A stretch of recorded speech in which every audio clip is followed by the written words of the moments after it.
And we're back. Joining Bob on set, criminal defense attorney and a lecturer in law at Columbia Law School, Caroline Polisi. Good morning to both of you. Caroline, let's start with you. The closing arguments from the prosecution made the Titanic seem like a short movie. Were they effective? What stood out to you? Yeah, look, anything over 3 hours for a closing argument, I think you get diminishing returns. And it really does undercut their argument that this is a simple case, right? If you need more than 3 hours, 4 or 5 hours, how simple can it be? Steinglass came out, told jurors this is an easy case. You just have to believe three things. One, that these business records were falsified. Two, that there was a conspiracy at the core of why that falsification occurred. And three, that Trump was involved, that he caused those records to be falsified. Any lawyer will also tell you, a three-pronged stool, you need each of the three prongs. I think they really fell short in those secondary prongs. I think it's clear these business records were falsified. The devil's going to be in the details. What does it mean to cause that falsification? What was Trump's level of knowledge and intent with respect to the specifics? So a lot to digest. Bob, Trump's family, some of his family was there, but the First Lady, Melania Trump, was not. What do you make of her absence? She is someone who's always been private, I'm told, by the Trump campaign. She'll eventually start to show up, likely at the Republican National Convention. Okay. What about the fact that Robert De Niro showed up? I mean, this is clearly the Democratic strategy to kind of put this front and center.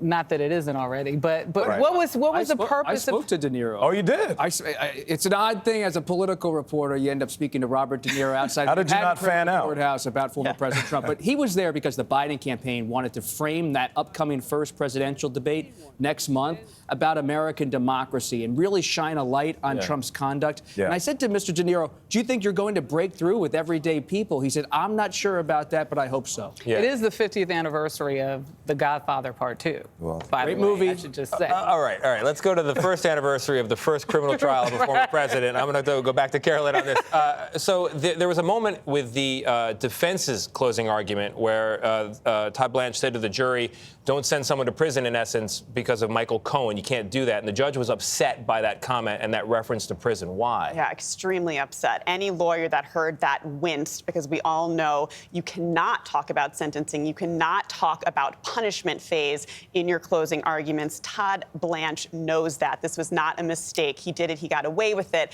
The judge gave a curative instruction. Curative is a bit of a misnomer because it doesn't really cure anything. It just sort of shines a brighter light. But he told jurors to disregard that statement. And what I thought was interesting, he then told them, actually, if you do convict, jail time isn't necessarily on the table in this circumstance, which I think may have been overkill. I think Todd Blanche I think that backfired for Todd Blanche. He wanted jurors to sit there feeling guilty for potentially sending somebody to prison. Didn't work out for him, not so. Real quick, do you think the jurors made up their mind already? Yeah. No, I think that's what's so fascinating about jury deliberations, that they now get to talk with each other. That's part of the system, discussing and picking each other's brains. It's going to be fascinating. I wish we could be flies on the walls in that deliberation room.